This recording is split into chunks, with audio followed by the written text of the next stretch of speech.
Dipaksa menikah dengan pria pilihan keluarga, Citra melakukan aksi nekat di pelaminan yang menggemparkan. Tindakannya ini tak hanya membebaskannya, tapi juga mengungkap rahasia calon suaminya. Bersama, mereka bersekutu melawan ambisi orang tua demi memperjuangkan cinta sejati mereka. Assalamualaikum warahmatullahi wabarakatuh. Kalian dari mana aja nih? Absen yuk, jangan lupa subscribe. Buat yang sudah subscribe, semoga selalu diberkahi kebaikan dan rezeki yang mengalir. Hari itu, langit Jakarta terasa begitu berat, sama seperti hatiku. Di balik jendela kamarku, hiruk-pikuk kota seolah tak terdengar. Hanya suara debur ombak di pantai yang terdengar sayup-sayup, suara ombak yang sama yang menemani Dava dan aku saat kami mengukir janji. Namun, hari ini, janji itu seolah hancur berkeping-keping. Aku, Citra, seorang gadis yang selalu patuh dan menghargai orang tua, kini harus dihadapkan pada kenyataan pahit, sebuah perjodohan.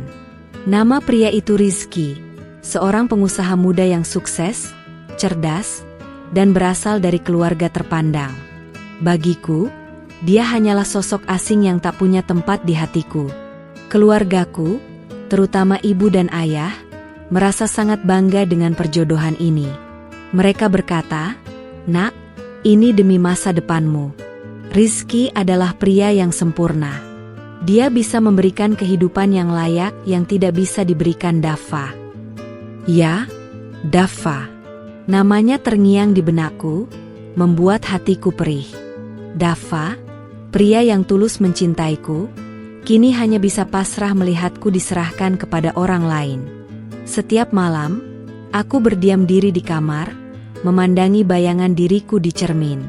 Terkadang, aku ingin membongkar semua kekesalan dan ketidakadilan ini. Namun, bayangan wajah ibu yang penuh harap dan senyum ayah yang bangga selalu menghalangiku. Mereka percaya bahwa mereka melakukan yang terbaik untukku, untuk putri kesayangan mereka. Aku tidak tega melihat mereka kecewa. Aku adalah putri satu-satunya, harapan mereka. Suatu hari, aku mencoba memberanikan diri berbicara dengan ibu. "Bu, apa tidak ada cara lain? Aku mencintai Dava," bisikku lirih. Ibu hanya mengelus kepalaku, sorot matanya yang biasanya penuh kelembutan kini berubah menjadi tegas. "Cinta bisa datang seiring berjalannya waktu, Nak. Kebahagiaan sejati bukan hanya tentang perasaan, tapi juga tentang kenyamanan dan ketenangan. Rizky bisa memberikan semua itu," jawabnya, seolah-olah semua ini adalah solusi terbaik. Sikapku yang selalu patuh membuat orang tuaku tidak menyangka bahwa aku akan menentang perjodohan ini. Mereka mengira aku akan menerima semua ini dengan lapang dada seperti yang biasa kulakukan. Namun, mereka salah. Jauh di dalam lubuk hatiku, ada badai yang bergejolak. Aku mencintai Dava, dan tidak ada yang bisa mengubah itu. Kami telah merencanakan masa depan kami bersama. Kami akan menikah dan membangun keluarga kecil yang bahagia, jauh dari gemerlapnya dunia. Kini, semua itu harus pupus. Aku melihat Dava dari jauh. Matanya yang biasanya berbinar kini meredup, menyimpan luka yang dalam. Kami tidak bisa berbicara secara langsung, karena ibu selalu mengawasiku. Kami hanya bisa bertukar pandang dari jauh, sebuah komunikasi tanpa kata yang lebih menyakitkan dari 1000 ucapan perpisahan. Malam itu, aku hanya bisa menangis dalam diam, mencoba meluapkan semua emosi yang terpendam. Air mataku membasahi sajadah, doa-doa yang kulantunkan terasa hambar. Bagaimana mungkin aku meminta kebahagiaan dari pernikahan yang tidak pernah kuinginkan? Aku meminta petunjuk darinya, sebuah jalan keluar dari semua kekusutan ini. Tapi seolah-olah doa-doaku hanya berputar di udara dan tidak sampai ke langit. Beberapa hari sebelum pernikahan, Rizky mendatangiku. Ia mencoba bersikap ramah, bertanya tentang kesukaanku, dan berusaha membuatku nyaman. Ia memperlakukanku dengan sangat baik. Namun di mataku, dia hanyalah pria asing yang akan mengambil kebahagiaanku. Aku tersenyum tipis, membalas pertanyaannya sekenanya, dan menghindari kontak mata dengannya. Aku tahu, ini bukan salahnya. Dia juga korban dari tradisi perjodohan ini, sama sepertiku. Kini, hari yang kutakuti telah tiba. Tanggal yang tertera di undangan pernikahan telah datang. Aku duduk di depan cermin, menatap diriku yang sudah terbalut gaun pengantin berwarna putih gading dengan jilbab yang menjuntai anggun. Riasan di wajahku terlihat sempurna, namun mataku tak bisa menyembunyikan kesedihan. Ini bukan hari bahagiaku. Ini adalah hari di mana aku akan kehilangan diriku, kebahagiaanku, dan orang yang aku cintai. Aku melihat ibu masuk ke kamar, senyumnya mengembang melihatku. Cantik sekali, nak, pujinya. Aku hanya tersenyum hambar. Ibu mendekat, memelukku erat. Sekarang kamu sudah menjadi wanita dewasa. Sebentar lagi kamu akan punya keluarga sendiri.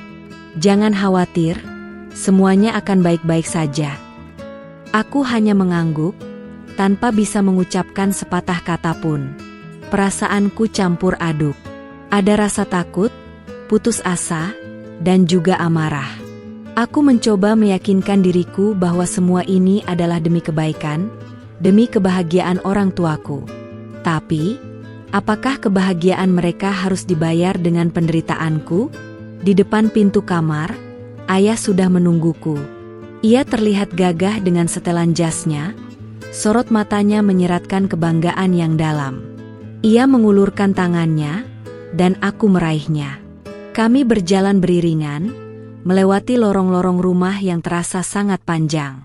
Di ujung lorong, ada Dava, yang berdiri dengan mata berkaca-kaca, seolah mencoba menahan air mata agar tidak jatuh. Aku menunduk, tidak berani melihat ke arahnya.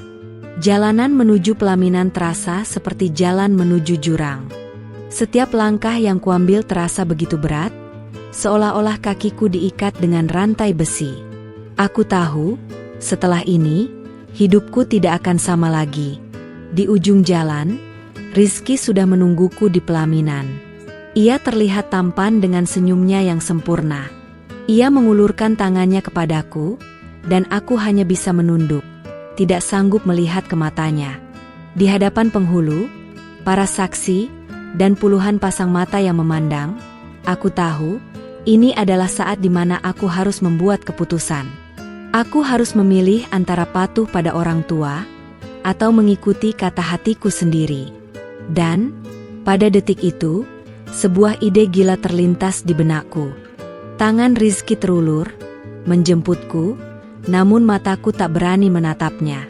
Di hadapan penghulu dan para saksi, jantungku berdegup kencang. Suaranya terasa memekakan telinga. Ruangan itu sunyi, hanya suara gemericik air mancur yang terdengar samar dari sudut ruangan. Semua mata tertuju padaku, menanti kata sah yang akan mengikatku seumur hidup dengan pria yang tak ku kenal. Ibu dan ayahku tersenyum bangga. Ayah mengangguk, seolah memberiku isyarat untuk segera memulai prosesi. Penghulu sudah siap, buku nikah di atas meja, pena di tangannya. Saat itu, aku melihat kilasan bayangan Dava di sudut ruangan. Ia berdiri mematung, matanya yang sedih seolah menembus jiwa. Bayangan itu membuatku sadar, ini adalah kesempatan terakhirku. Aku harus melakukan sesuatu. Kuteguhkan hatiku, kuambil napas dalam-dalam, dan kuhembuskan perlahan. Tiba-tiba, pandanganku tidak lagi tertuju pada penghulu, melainkan langsung ke ayahku. Aku menggenggam tangan ayah yang masih memegang tanganku. Genggamanku terasa erat, bergetar, dan mungkin ayahku merasakannya. Ia menoleh dengan bingung, senyum di bibirnya perlahan memudar. Aku membuka mulut, suara yang keluar bergetar, namun aku mencoba membuatnya sejelas mungkin. Maaf, ayah. Hanya dua kata itu yang kuucapkan. Semua orang di ruangan itu terdiam. Suara gemericik air mancur pun terasa menghilang. Aku melihat ayahku terdiam, raut wajahnya berubah seketika.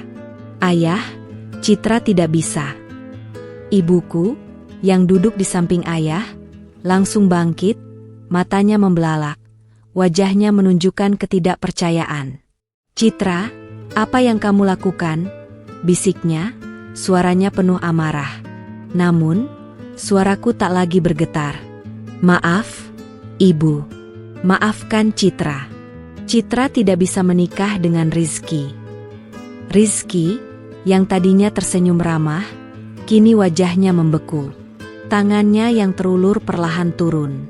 Ia menatapku dengan sorot mata yang tak bisa kuartikan.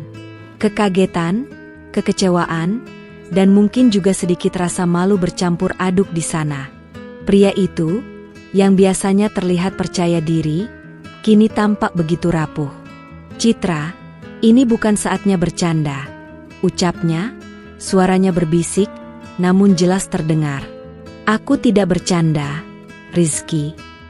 Jawabanku tegas, meskipun aku tahu ini akan menyakitinya. "Maafkan aku, tapi aku tidak bisa melanjutkan ini. Aku tidak mencintaimu, dan aku tidak bisa menikah hanya demi kebahagiaan orang lain." Kerumunan yang tadinya senyap kini mulai berbisik-bisik. Suara gumaman terdengar di mana-mana.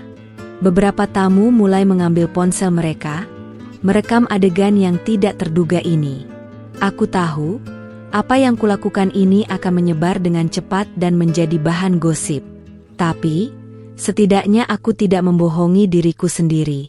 Tiba-tiba, ibuku menarik tanganku dengan kuat. "Cukup, Citra. Cepat duduk." Ia menarik tanganku, berusaha membuatku kembali ke tempat duduk. Seolah-olah semua ini tidak pernah terjadi.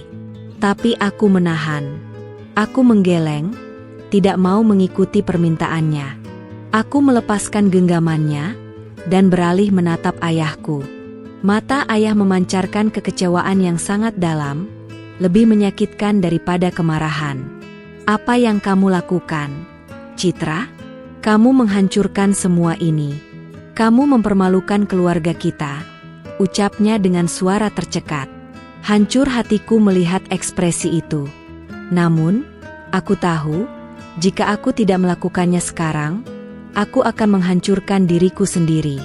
"Maaf, Ayah. Citra hanya ingin jujur. Citra tidak bisa menikah dengan pria yang tidak Citra cintai." Ayah hanya membuang muka, tidak sanggup menatapku lagi. Aku tahu, aku telah membuat ayah sangat kecewa.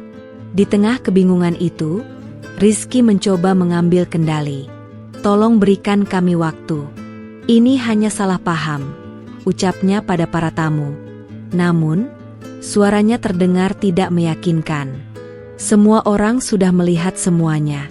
Mereka tahu, ini bukan salah paham. Ini adalah sebuah penolakan. "Ini bukan salah paham," gumamku pada diriku sendiri.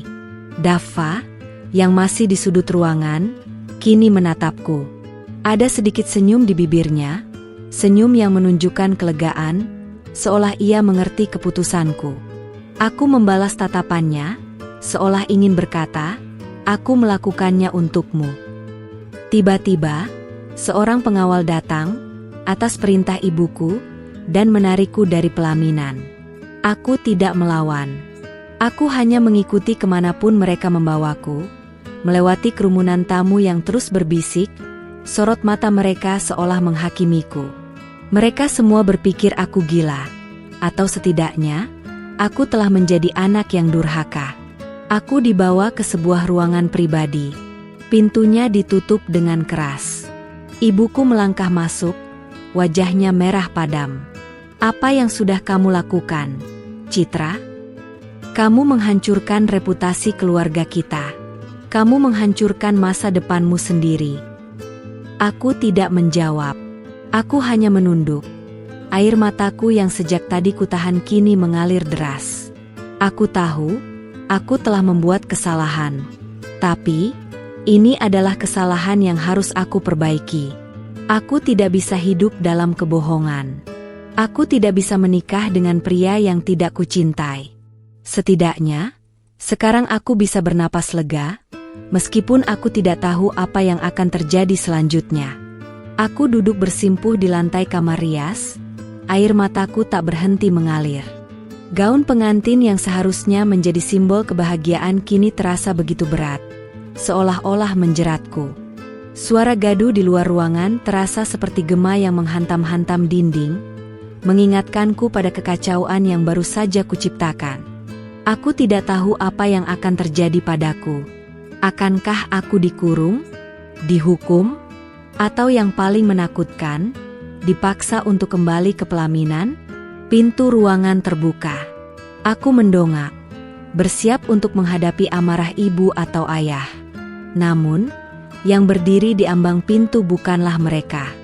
Itu adalah Rizky, pria yang baru saja kupermalukan di hadapan ratusan tamu. Ia masuk, menutup pintu di belakangnya dengan perlahan, menciptakan suasana yang semakin mencekam. Hatiku berdegup kencang. Aku bersiap menerima semua kata-kata pedasnya. Namun, Rizky tidak berkata apa-apa. Ia hanya berdiri mematung di tengah ruangan, menatapku dengan tatapan yang sulit diartikan. Tidak ada amarah di matanya. Yang kulihat hanyalah kesedihan yang mendalam. Ia berjalan mendekat, lalu duduk di kursi di hadapanku, menyamakan pandangan kami. "Mengapa kamu ada di sini?" tanyaku lirih. Suaraku serak karena menangis. "Apakah kamu akan memarahiku? Meminta pertanggungjawaban?" Rizky menggeleng pelan. "Aku datang bukan untuk itu, Citra," jawabnya, suaranya tenang, berbanding terbalik dengan kekacauan yang terjadi di luar. Ia meraih tanganku, dan aku terkejut. "Aku datang untuk berterima kasih." Aku menarik tanganku, kebingungan. "Berterima kasih? Untuk apa? Aku sudah mempermalukanmu, Rizky. Aku sudah menghancurkan segalanya," ucapku, tak mengerti arah pembicaraannya. "Tidak, Citra," potongnya dengan tegas. "Kamu tidak menghancurkan apa-apa. Justru, kamu yang baru saja menyelamatkan kita berdua." Aku menatapnya dengan penuh tanda tanya. "Apa maksudnya?" Rizky menghela napas panjang, lalu mulai bercerita. "Kamu pikir aku ingin menikahimu? Aku juga dipaksa oleh orang tuaku, sama sepertimu. Mereka hanya melihat keuntungan bisnis, bukan kebahagiaan kami." Mendengar pengakuannya, hatiku terhenyak. Aku tidak pernah menyangka bahwa pria yang selalu terlihat sempurna ini juga menyimpan penderitaan yang sama denganku. "Kau juga dipaksa?" bisikku. Ia mengangguk. "Ya, aku mencintai wanita lain. Namanya Rania. Kami sudah menjalin hubungan selama 4 tahun, tapi orang tuaku tidak merestuinya karena Rania bukan berasal dari keluarga pengusaha. Mereka menganggapnya tidak sebanding dengan klan keluarga kami." Kepalaku terasa pusing. Semua ini terasa seperti mimpi. Pria yang kuanggap sebagai musuh ternyata adalah sekutu yang senasib. "Lalu, mengapa kamu tidak menolak? Mengapa kamu tidak melakukan apa yang kulakukan?" tanyaku, sedikit menyalahkan. Rizky menunduk. "Aku tidak seberani kamu, Citra. Aku terlalu takut untuk mengecewakan mereka. Aku takut menjadi durhaka. Aku terlalu pengecut." Ia mengangkat kepalanya, matanya memancarkan kesedihan. "Tapi, saat aku melihatmu di pelaminan tadi, aku melihat diriku sendiri. Aku melihat ketidakberdayaan yang sama di matamu. Aku tahu, aku tidak bisa membiarkan ini terjadi." "Lalu, kenapa kamu tidak menghentikannya?" tanyaku lagi. Rizky tersenyum pahit. "Aku tidak bisa. Jika aku yang menolak, orang tuaku akan memandangku sebagai anak yang tidak tahu berterima kasih. Reputasi keluargaku akan hancur. Tapi, jika kamu yang menolak, itu cerita yang berbeda. Orang tuaku tidak bisa menyalahkan anak perempuan mereka. Mereka hanya bisa menyalahkanmu. Dan itu jauh lebih baik bagiku." Aku merasa marah, namun juga lega. Ia telah memanfaatkan situasiku, namun pada saat yang sama, ia juga membebaskanku. Jadi, Kau tahu tentang Daffa? Aku tahu. Aku melihat kalian di taman beberapa kali. Akuinya. Aku melihat bagaimana kalian saling memandang. Aku tahu, perjodohan ini adalah mimpi buruk bagi kita berdua. Dan saat aku melihat ekspresimu di pelaminan, aku tahu kamu akan melakukan sesuatu. Aku hanya menunggu waktu yang tepat. Aku terdiam, mencerna semua informasi ini. Semua kekhawatiran dan ketakutanku selama ini ternyata salah alamat. Rizky bukanlah pria sombong atau angkuh. Ia hanyalah korban dari tuntutan keluarga, sama sepertiku. Kami berdua adalah boneka di tangan orang tua kami. Rizky berdiri dan mengulurkan tangannya. Aku tahu, kamu masih membenciku. Tapi, aku ingin kamu tahu, aku tidak pernah ingin menyakitimu. Kamu sudah membuat langkah yang berani, dan aku berjanji akan membantumu. Kita akan hadapi orang tua kita bersama-sama. Kita akan berjuang untuk kebahagiaan kita, dan kebahagiaan orang yang kita cintai. Aku menatap tangannya. Hatiku yang tadinya penuh amarah kini dipenuhi rasa lega dan juga haru. Pria yang seharusnya menjadi suamiku kini adalah satu-satunya orang yang memahamiku. Aku meraih tangannya, dan kami berdua berdiri. Perjodohan yang seharusnya menyatukan kami kini malah membuat kami menjadi sekutu, bersiap menghadapi badai yang akan datang. Setelah semua emosi mereda, keheningan menyelimuti ruangan. Aku menatap Rizky, dan ia menatapku. Tak ada lagi tatapan canggung atau permusuhan. Yang ada hanya pemahaman, dan sebuah kesadaran bahwa kami berdua berada di kapal yang sama, terombang-ambing di tengah badai yang kami ciptakan sendiri. Sebuah pertanyaan muncul di benakku. Sekarang, apa yang akan kita lakukan? Rizky menghela napas, matanya menerawang jauh. Ia berdiri dan berjalan ke jendela, memandang keluar, ke arah kerumunan yang sudah mulai bubar. Tindakanmu tadi, katanya tanpa menoleh, adalah langkah yang berani, Citra. Tapi itu juga sebuah langkah yang berisiko. Ia berbalik, menatapku dengan sorot mata serius. Kita tidak bisa mundur. Kita harus maju dan hadapi konsekuensinya. Bagaimana? Tanyaku. Keluarga kita tidak akan pernah mengizinkan ini. Mereka akan memisahkan kita, mengisolasi kita, bahkan mungkin mencoba menjodohkan kita lagi dengan orang lain. Bayangan itu membuatku bergidik. Aku tidak ingin melalui penderitaan ini lagi. Aku tidak akan sanggup. Rizky menyeringai tipis. Mereka akan mencoba. Tapi, kita punya keunggulan. Ia berjalan mendekat dan membisikkan sesuatu yang membuatku terkejut. Kita gunakan kekacauan ini untuk keuntungan kita. Bagaimana caranya? Tanyaku, masih ragu. Kita akan membuat pengumuman. Sebuah pengumuman yang tidak akan pernah mereka lupakan. Jawabnya penuh keyakinan. Kita akan panggil orang yang kita cintai ke sini. Daffa dan Rania.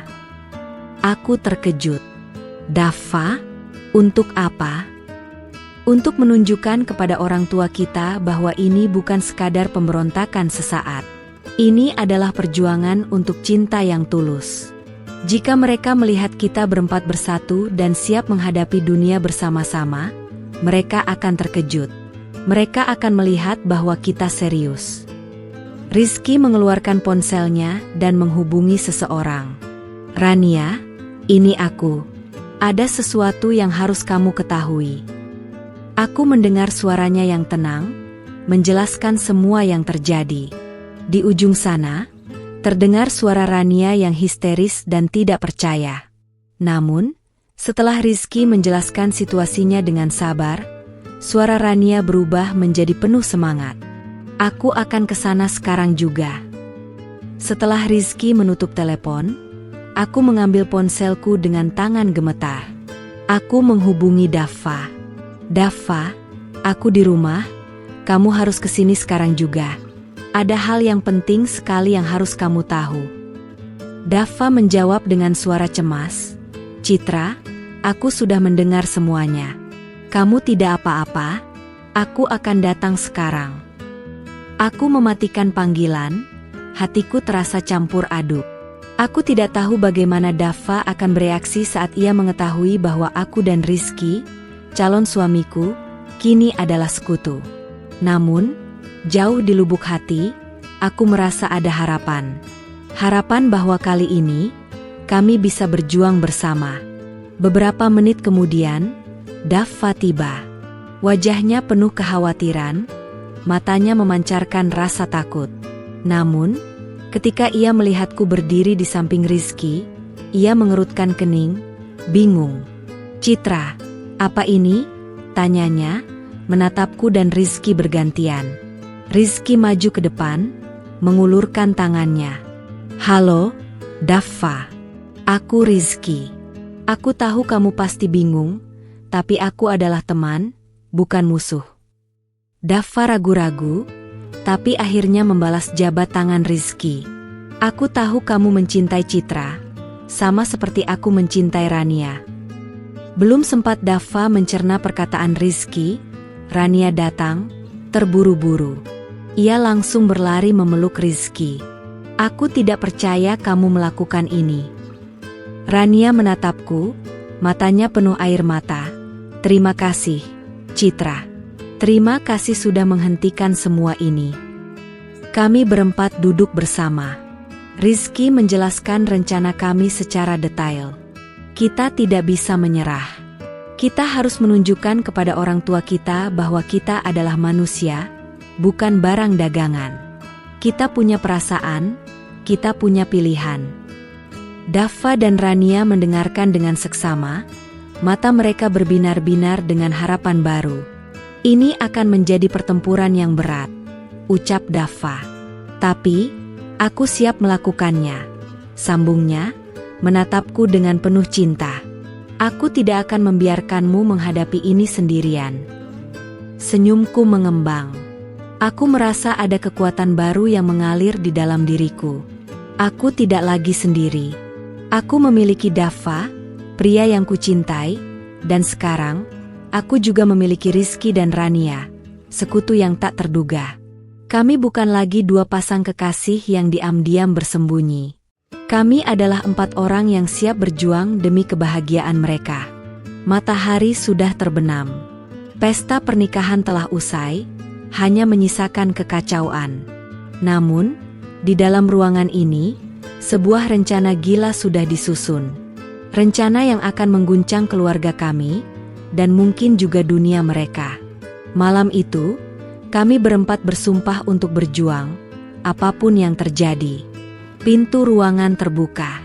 Aku dan Rizky terkejut saat melihat ayah dan ibu masuk dengan wajah yang tegang. Di belakang mereka, berdiri orang tua Rizky, Tuan dan Nyonya Harsono, yang juga terlihat sangat marah. Udara di ruangan itu terasa begitu dingin, penuh dengan amarah yang tertahan. Aku bisa merasakan tatapan mata mereka seperti pisau yang siap menusuk.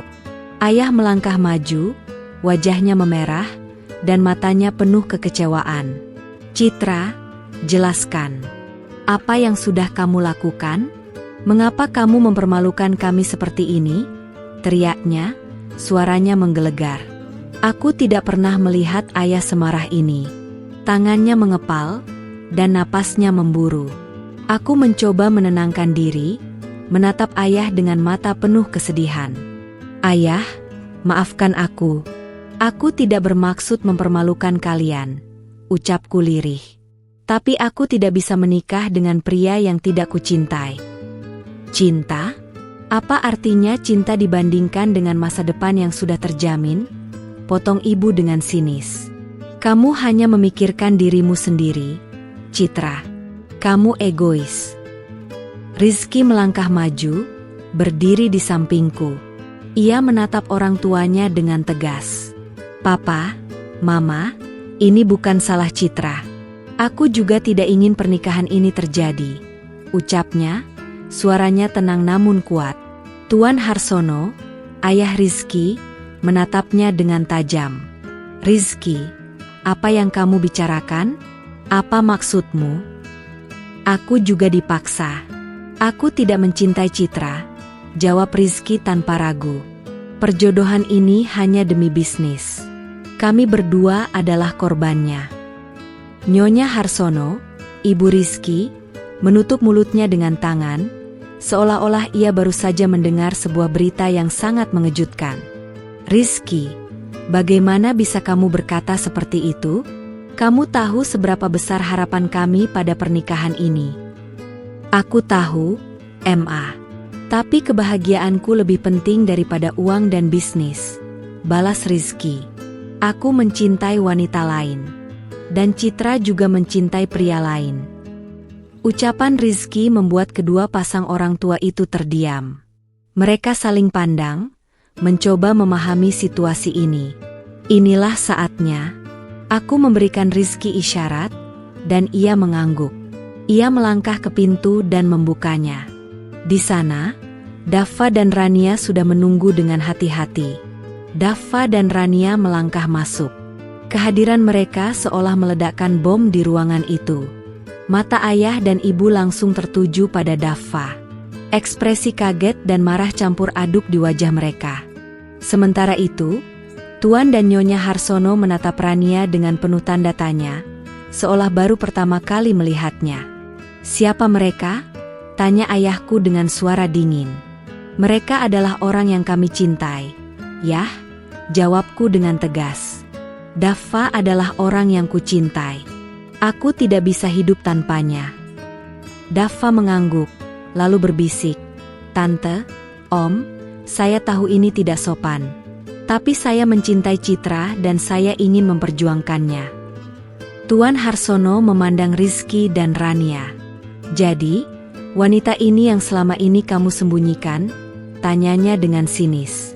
Namanya Rania, Pak, jawab Rizky dengan bangga. Dia adalah calon istriku. Kami saling mencintai. Ini tidak bisa dimaafkan, teriak ibu, melangkah maju. Kalian berempat sudah gila. Kalian sudah mempermainkan kami. Kalian menghancurkan reputasi keluarga kita. Kami tidak mempermainkan siapapun. Bu, balasku, mataku berkaca-kaca. Kalianlah yang memaksa kami. Kalian pikir kami tidak punya perasaan? Kami bukan barang dagangan yang bisa kalian tukar sesuka hati. Ayahku hanya terdiam. Ia menatap Daffa, lalu padaku, seolah-olah berusaha membaca hatiku. Aku bisa melihat kekecewaan di matanya, tapi aku juga melihat sedikit keraguan. Ia tahu, apa yang kukatakan adalah kebenaran. Tuan Harsono, di sisi lain, tidak menyerah. Rizky, kamu pulang sekarang. Kita akan selesaikan masalah ini di rumah. Perintahnya. Dan kalian berdua, jangan pernah lagi menemui anak kami. Tidak, Pak, jawab Rizky. Aku tidak akan pulang sampai masalah ini selesai. Aku tidak akan membiarkan Papa dan Mama menyakiti Rania. Rania tidak bersalah. Suasana semakin memanas. Aku memegang tangan Daffa, mencari kekuatan. Ia menggenggam tanganku erat, seolah ingin berkata, "Jangan khawatir, aku ada di sini." Aku tahu, ini adalah pilihan yang sulit. Kami harus memilih antara cinta dan keluarga. Pada akhirnya, ayahku memecah keheningan. Citra, ikut ayah pulang. Kita akan bicarakan ini baik-baik, ucapnya, suaranya lebih lembut, namun nada ancamannya masih terdengar jelas. Tidak, ayah, jawabku, menggelengkan kepala. Aku tidak akan pulang sampai kalian menerima Daffa. Aku tidak akan pernah melepaskannya. Ekspresi ayah berubah menjadi putus asa. Ia tahu, aku tidak main-main. Untuk pertama kalinya dalam hidupku, aku menolak permintaannya. Aku menantang otoritasnya, dan itu membuatnya hancur. Ayahku menghela napas panjang, lalu berbalik dan pergi. Ibuku mengikutinya, dengan pandangan penuh amarah. Tuan dan Nyonya Harsono juga pergi, menarik Rizky dengan paksa.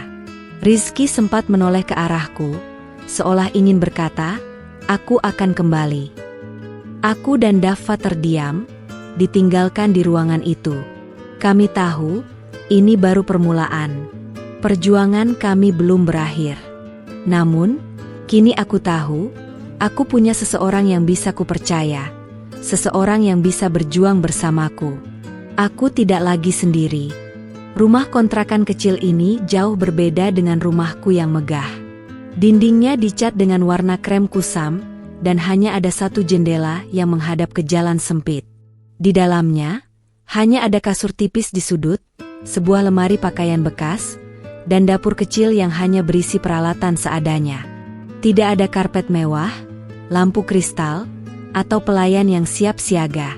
Namun, di dalam kesederhanaan ini, aku merasa ada kedamaian yang belum pernah kurasakan sebelumnya. Daffa duduk di sampingku, menyandarkan kepalanya di bahuku. Ini tidak seburuk yang kubayangkan, bisiknya. Suaranya terdengar lelah namun penuh kelegaan. Aku hanya mengangguk. Sejujurnya, aku tidak pernah membayangkan diriku akan hidup seperti ini. Sepanjang hidupku, semua kebutuhanku selalu terpenuhi. Aku tidak pernah tahu rasanya khawatir tentang biaya sewa atau harga bahan makanan. Aku takut, Daffa, ucapku jujur. Aku tidak tahu apa yang akan terjadi besok. Aku juga, jawabnya, menggenggam tanganku erat. Tapi kita tidak sendirian. Kita akan melewati ini bersama. Genggaman tangannya memberiku kekuatan, seolah-olah ia menyalurkan seluruh keberaniannya kepadaku. Keesokan harinya, realitas mulai menghantam.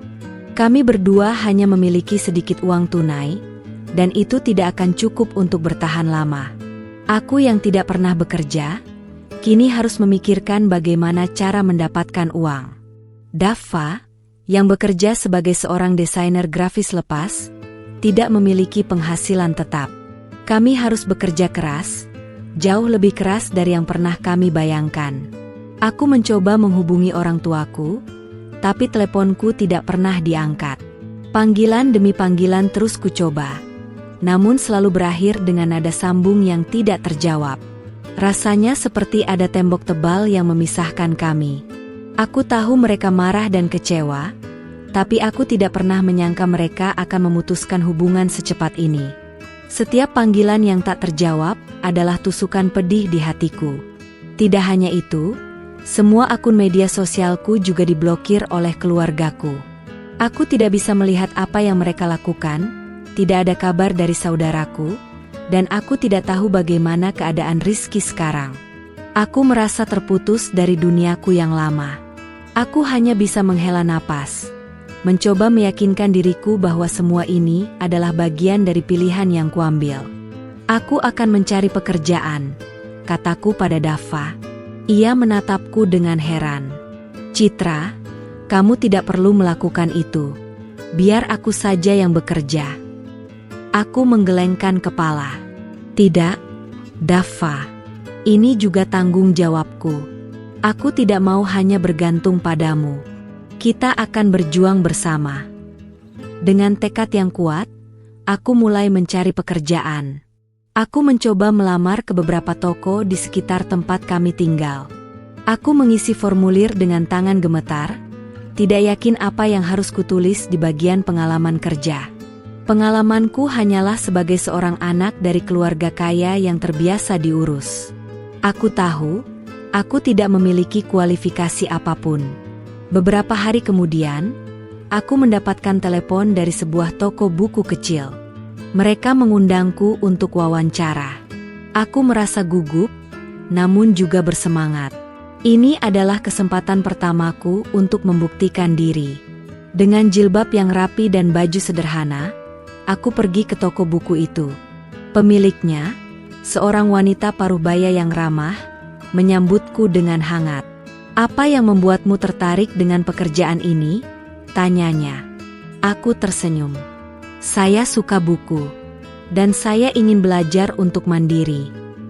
Aku menceritakan sedikit kisahku, tanpa menyebut nama keluargaku. Wanita itu mendengarkan dengan sabar, matanya memancarkan empati. Di luar dugaan, aku diterima. Pekerjaannya tidak berat, hanya membantu menata buku, melayani pembeli, dan menjaga kebersihan toko. Gajinya tidak besar, tapi itu sudah cukup untuk membantuku dan Daffa. Ketika aku pulang dan memberitahu Daffa, ia memelukku erat-erat. Aku bangga padamu, Citra. Malam itu, kami memasak makan malam sederhana. Hanya nasi, tempe goreng, dan sayur tumis. Tapi rasanya jauh lebih nikmat daripada hidangan mahal yang biasa kumakan di rumah. Kami duduk di lantai, makan dengan lahap, dan saling menceritakan pengalaman kami hari itu. Ini memang sulit, ucap Daffa, menatapku dengan mata penuh cinta. Tapi aku tidak pernah sebahagia ini. Aku mengangguk, mataku berkaca-kaca. Aku merasa, untuk pertama kalinya, aku benar-benar hidup. Aku tidak lagi menjadi boneka yang digerakkan oleh orang lain. Aku adalah diriku sendiri, Citra, yang berjuang bersama pria yang kucintai. Malam itu, di dalam rumah kontrakan kecil kami tidak hanya makan malam. Kami merayakan kebebasan kami. Kami merayakan keberanian kami. Kami merayakan pilihan kami. Dan kami tahu, meskipun jalan di depan masih panjang dan penuh rintangan, kami akan menghadapinya bersama-sama. Hidup bersama Daffa memang penuh perjuangan, tapi juga dipenuhi kebahagiaan yang tulus. Setiap pagi, kami bangun, salat subuh berjamaah, dan memulai hari. Daffa bekerja sebagai desainer grafis lepas di kafe terdekat, sementara aku bekerja di toko buku. Gajiku tidak seberapa, tapi aku bangga karena itu adalah hasil jerih payahku sendiri. Uang itu terasa lebih berharga dari semua kemewahan yang dulu kumiliki. Pada siang hari, di sela-sela melayani pelanggan, pikiranku sering melayang. Aku bertanya-tanya, bagaimana kabar keluargaku? Apakah mereka masih marah? Terutama, aku sangat ingin tahu kabar Rizky. Pria itu, yang kupikir musuh, ternyata adalah sekutu yang senasib. Aku tidak tahu apa yang terjadi padanya setelah keluarganya membawanya pergi. Apakah ia berhasil meyakinkan orang tuanya? Atau apakah ia harus menghadapi konsekuensi yang lebih berat dariku? Aku mencoba menghubungi nomor ponsel Rizky berkali-kali, tapi selalu tidak aktif. Begitu juga dengan nomor Rania. Seolah-olah mereka berdua menghilang di telan bumi. Aku khawatir terjadi sesuatu yang buruk pada mereka. Ketakutanku mulai memuncak, membebani pikiranku setiap hari. Aku tahu, aku harus fokus pada hidup baruku, tapi aku tidak bisa mengabaikan kekhawatiran ini. Suatu sore, saat aku sedang menata buku di rak, seorang kurir datang ke toko. Ia menyerahkan sebuah paket kecil yang ditujukan untukku. Di luar paket itu, tidak ada nama pengirim, hanya tulisan tangan yang samar. Aku merasa ada yang aneh. Setelah kurir itu pergi, aku membuka paket itu dengan tangan gemetar. Di dalamnya, ada sebuah flash disk kecil dan sebuah catatan yang ditulis dengan tangan. Catatan itu hanya berisi 2 kata, "Tolong, Citra." Tulisan itu milik Rania. Hatiku berdebar kencang. Aku segera memasukkan flash disk itu ke laptop kecil yang kami beli. Aku mengklik sebuah berkas video, dan layar laptop menampilkan sosok Rania. Wajahnya terlihat lelah dan matanya sembab. Ia berbisik, seolah-olah takut ada yang mendengarnya. "Citra, tolong dengarkan aku.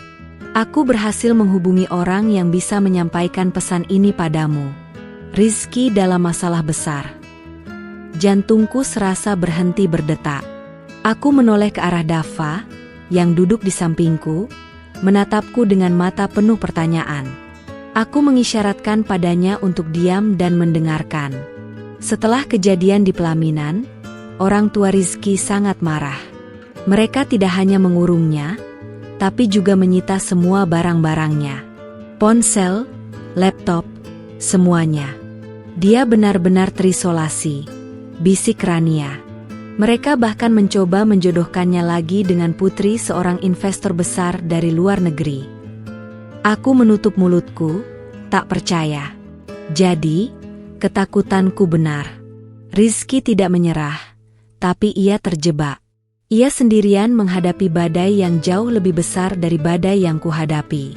Tanganku terkepal, amarahku mulai memuncak.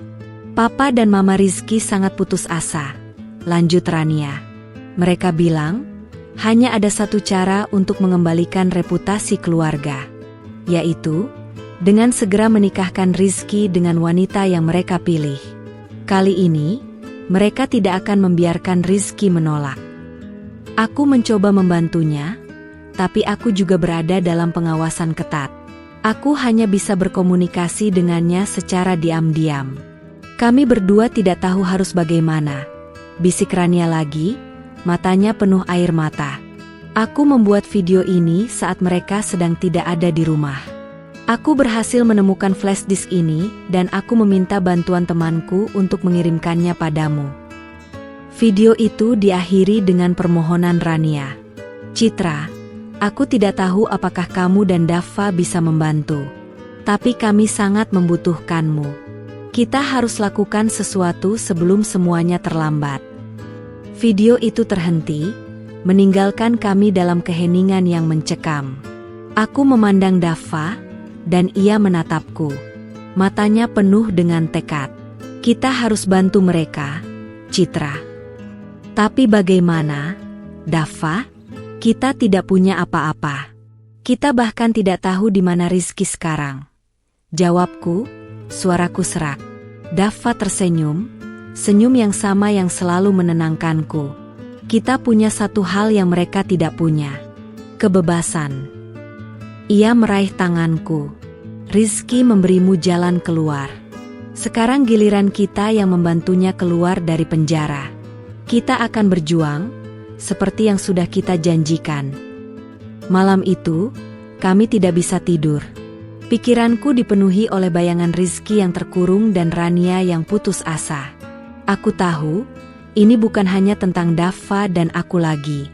Ini adalah tentang kami berempat.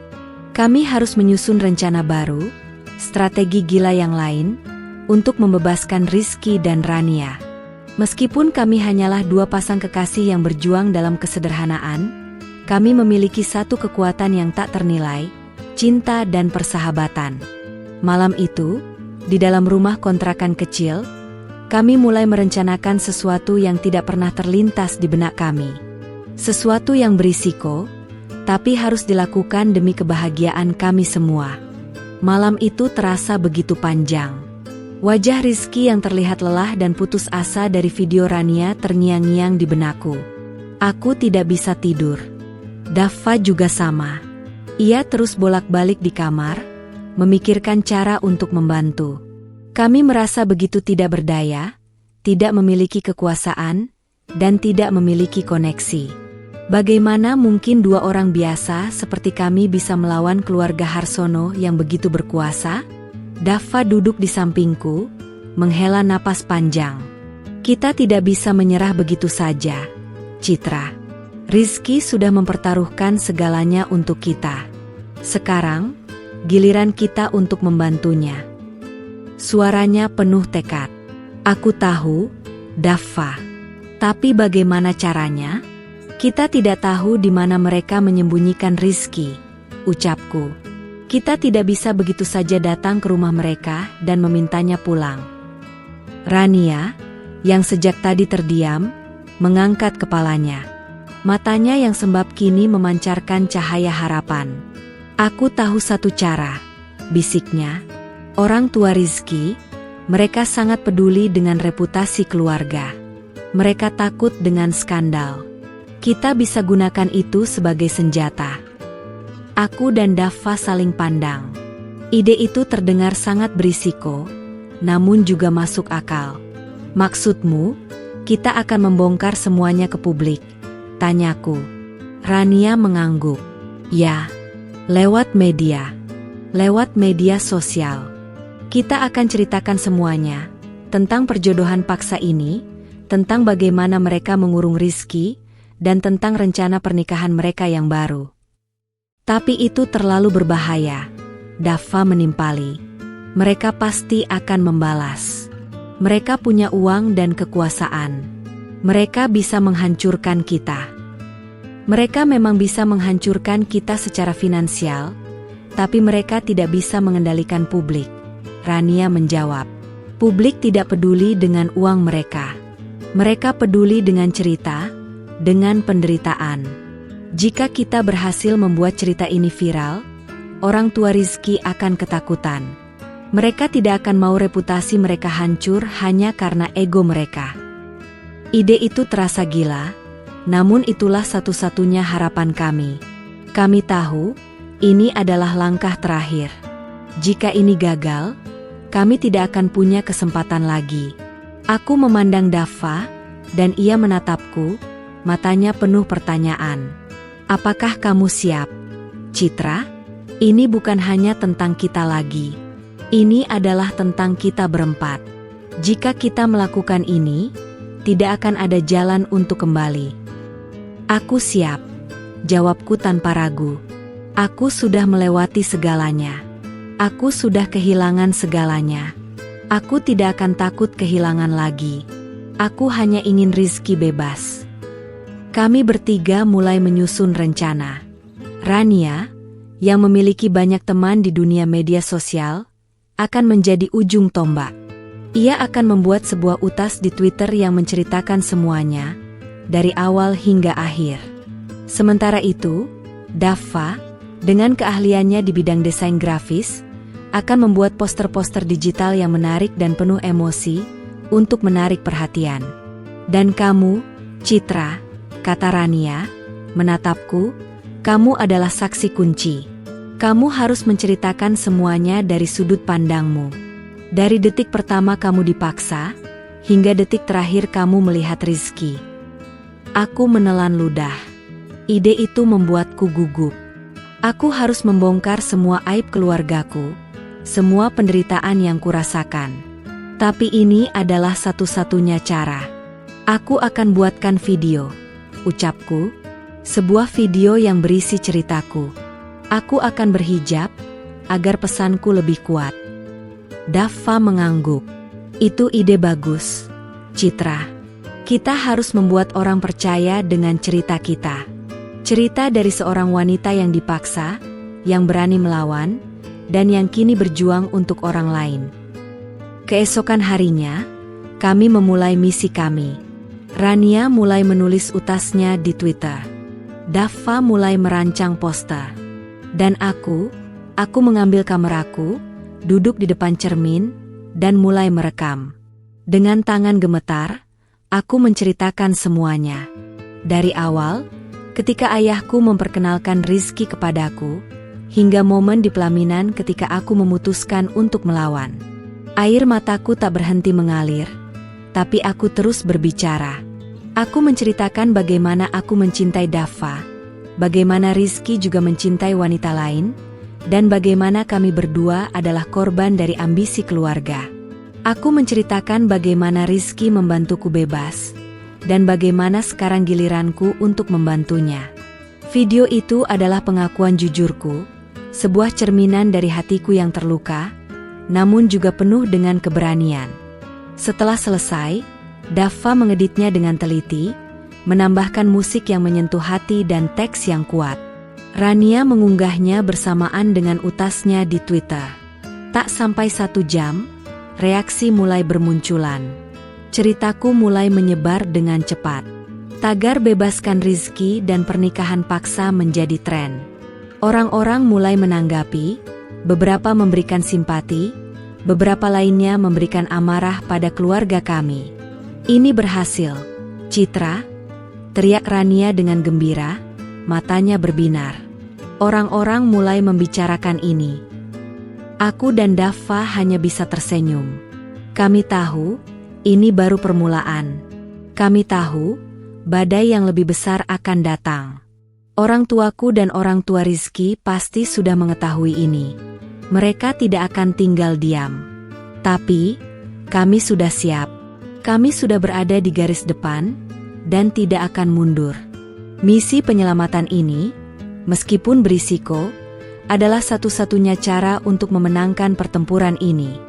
Suasana hening di rumah kontrakan kami pecah oleh suara Daffa yang berteriak. Ia sedang memegang ponselnya, matanya membesar karena terkejut. "Citra, lihat ini," serunya. Layar ponselnya menunjukkan sebuah berita daring dengan judul yang membuat jantungku berdebar kencang. Skandal pernikahan, pria terpandang dituduh menculik calon pengantin, orang tua terlibat perjodohan paksa. Air mataku menetes. Ini berhasil. Dalam sekejap, video dan ceritaku menjadi viral. Berita itu menyebar dari satu media sosial ke media sosial lainnya. Aku tidak pernah membayangkan seberapa besar kekuatan internet. Komentar-komentar membanjiri akun-akun media sosialku, sebagian besar memberikan dukungan dan semangat. Namun, aku tahu, ini hanya permulaan. Badai sesungguhnya akan datang. Aku tidak perlu menunggu lama. Sore itu, ponselku yang selama ini sunyi akhirnya berdering. Nama, ayah, tertera di layar. Tanganku bergetar, jantungku berdebar kencang. Daffa meraih tanganku, seolah-olah memberiku kekuatan. "Angkatlah," bisiknya. Aku menarik napas dalam-dalam, mengumpulkan seluruh keberanianku, dan menekan tombol hijau. Suara ayah di seberang telepon terdengar sangat marah. Lebih dari yang pernah kudengar seumur hidupku. "Citra, apa yang sudah kamu lakukan? Bagaimana kamu bisa berani memposting semua kebohongan ini?" Suaranya begitu dingin, membuatku merinding. "Kamu tidak tahu seberapa besar kamu mempermalukan keluarga kita. Ini bukan hanya tentang kamu, ini tentang nama baik keluarga kita." "Ayah, aku tidak bohong," jawabku lirih. "Ini adalah kenyataan. Ayah memaksaku menikahi pria yang tidak kucintai." "Jangan melawan, Citra," teriak ayah, suaranya naik. "Kamu membuat kesalahan besar. Kamu tidak pernah tahu apa yang terbaik untuk dirimu sendiri." Ia menghela napas, suaranya berubah menjadi lebih tenang namun penuh ancaman. "Aku tidak akan memaksamu pulang. Tapi, aku ingin kamu tahu, kamu bukan lagi putriku. Kamu sudah memutuskan untuk memilih jalanmu sendiri. Jangan pernah hubungi kami lagi, kamu sudah mati bagi kami." Telepon itu terputus.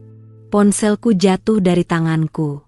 Air mataku mengalir deras, membasahi pipiku. Daffa segera memelukku.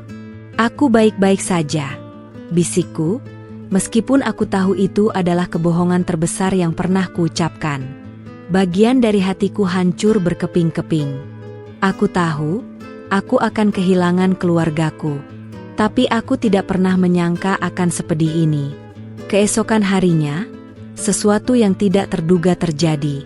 Pintu rumah kontrakan kami digedor dengan keras.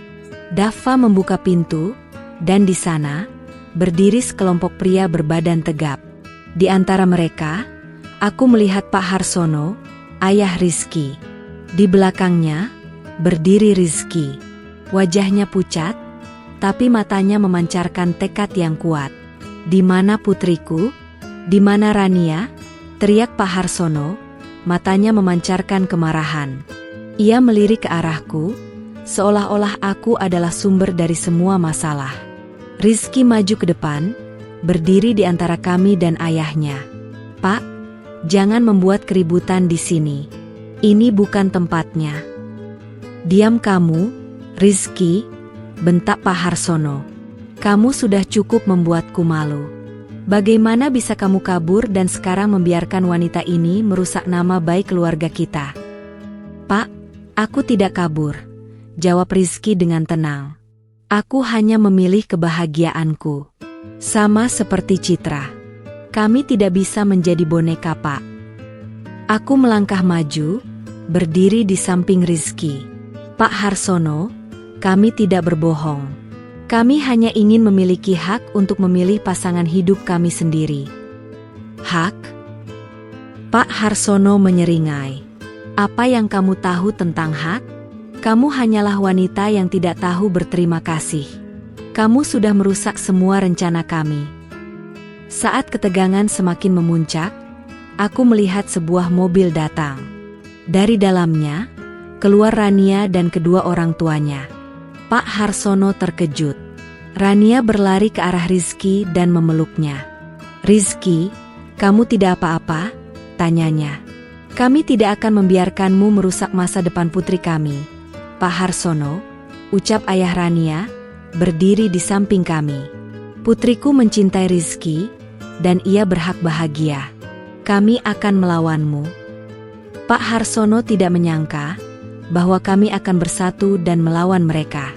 Ia menatap kami satu persatu.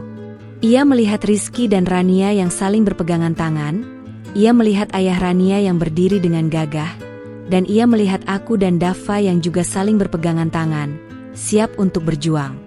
Ia sadar, pertempuran ini bukan hanya tentang dirinya dan Rizky, tapi tentang banyak orang. Wajahnya yang tadinya penuh amarah, kini berubah menjadi putus asa. Ia tahu, ia telah kalah. Ia telah kalah bukan dari satu orang, tapi dari 4 orang yang bersatu, yang berani berjuang demi cinta mereka. Ia menghela napas, lalu menatap Rizky. "Kamu benar-benar memilih jalan ini?" tanyanya dengan suara pelan. "Ya, Pak," jawab Rizky, suaranya tegas. "Aku memilih jalanku sendiri." "Baiklah," ucap Pak Harsono, suaranya terdengar lelah. "Tapi aku tidak akan membiarkan kalian begitu saja." Ia menatap kami berempat, matanya menyiratkan ancaman. Lalu ia berbalik, masuk ke mobilnya, dan pergi. Aku tahu, ini bukanlah akhir. Ini adalah jeda sebelum pertempuran yang lebih besar. Sejak pertemuan yang tegang itu, keluarga Harsono dan keluargaku sama-sama mundur. Badai yang kami ciptakan berhasil membuat mereka gentar. Meskipun begitu, ketenangan yang kami rasakan hanyalah jeda sebelum kehancuran. Ayah Rizky, dengan segala amarahnya, memutus semua hubungan bisnis dengan Rania dan keluarganya. Ia juga membekukan semua aset Rizky dan secara resmi mencabutnya dari semua jabatan di perusahaan. Sebuah keputusan yang brutal, yang menunjukkan bahwa meskipun mereka kalah dalam pertempuran reputasi, mereka masih bisa melukai kami dengan cara lain. Aku dan Dava, yang sudah terbiasa dengan kesederhanaan, tidak terpengaruh secara finansial. Namun, kami sangat khawatir dengan nasib Rizky dan Rania. Rizky, yang selama ini hidup dalam kemewahan, kini harus memulai semuanya dari nol. Namun, di luar dugaan, Rizky justru merasa bebas. Ia berkata, "Aku tidak pernah merasa sebahagia ini, Citra. Aku tidak perlu lagi berpura-pura menjadi seseorang yang bukan diriku. Aku tidak perlu lagi mengejar ambisi orang tuaku. Aku hanya perlu menjadi diriku sendiri." Dengan dukungan Rania dan kami, Rizky memulai sebuah agensi pemasaran kecil-kecilan bersama Rania. Ia memanfaatkan pengetahuan dan koneksinya, sementara Rania menggunakan bakatnya dalam media sosial. Mereka bekerja keras, siang dan malam, membangun mimpi mereka sendiri dari puing-puing.